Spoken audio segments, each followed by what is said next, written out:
if, for example, men who have sex with men, they normally have anal penetration, for those who don't know, and the anal itself is not lubricated. So, as an organization, we normally provide our members with condoms and lubricants. Lubricants help, and these lubricants they called water-based lubricants. These lubricants help to ease the sex when they are having penetrative sex, and also lubricants are easy, or they cannot tear the condom, because our members, when they're having sex, they can tend to use any kind of paraphernalia lubricants like Vaseline, lotion, saliva, or any kind of whatever. And doing this can might put them in danger because it may tear the condom. But when we provide them with lubricants and they apply lubricant on the condom, they can the condom cannot tear and they have protected sex.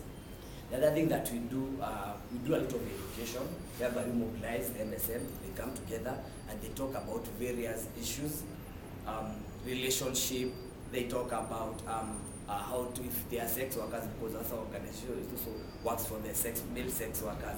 We also talk about negotiation skills, how they can negotiate with their clients for safer sex, because some of our members have been provided more money and have to so that people can have unprotected sex. So we come up with a lot of negotiation skills. Then the other thing is we also do a lot of demonstration on how to use proper condom use, because we realize that even now there's a lot of people who don't know how to use condom. So there's a lot of demonstration we have in this meeting. Then the other thing is coming with positive messaging, as we realized in our society or in the Kenyan context, there is nowhere we can find messages that talks about prevention, especially on the men who have sex with men. I'll give a good example, like the Mpango wa Kando campaign that was being done on TV, where this Jimmy Gathu will say that a woman or a man is having multiple partners, and they only show that for you to get HIV is only between a man and a woman. And we know most of these married people, married men, they also have sex with our boys, you know. So, in fact, I've been talking to UNA, telling them they need to change that, and I think it's a perfect thing, because they need to show even those men also coming having sex with other men. So, when I started working with Vista in 2003, when I was volunteering, when I was meeting a lot of people, young guys, they all say, Peter, my boyfriend is gay, he has never had sex with another woman. I have never had sex with another woman. So, both of us are safe. Me and him having sex, we are safe. Why? What do I say on a normal day? That for me to get HIV/AIDS, I have to have sex with a woman. And I've never had sex with a woman. He has never had sex with a woman. So, we are safe. Most of them thought that having sex with another man is the safest way.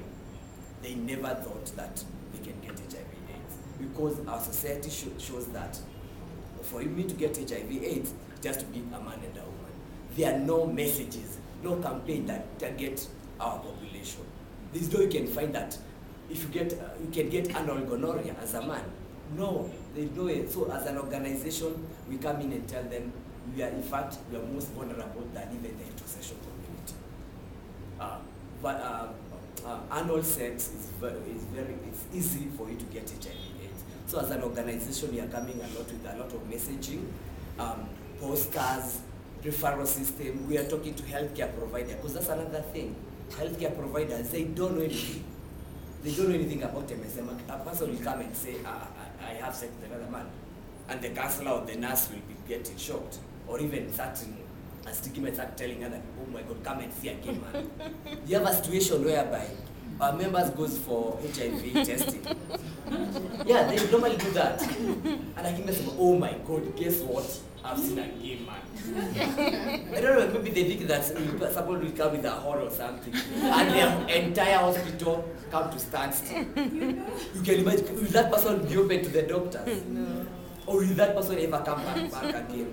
So we used to have our members doing self-medication, coming out with all kind of reasons, because somebody will get anal gonorrhea, he goes to the doctor, he tells the doctor, we had a fun one, the guy was saying, you know what, I went to these public toilets when I was doing my shit, then the whatever sewer came into my anal. That's why I think I'm sick. Because, you know, you come all kind of reason why you are sick.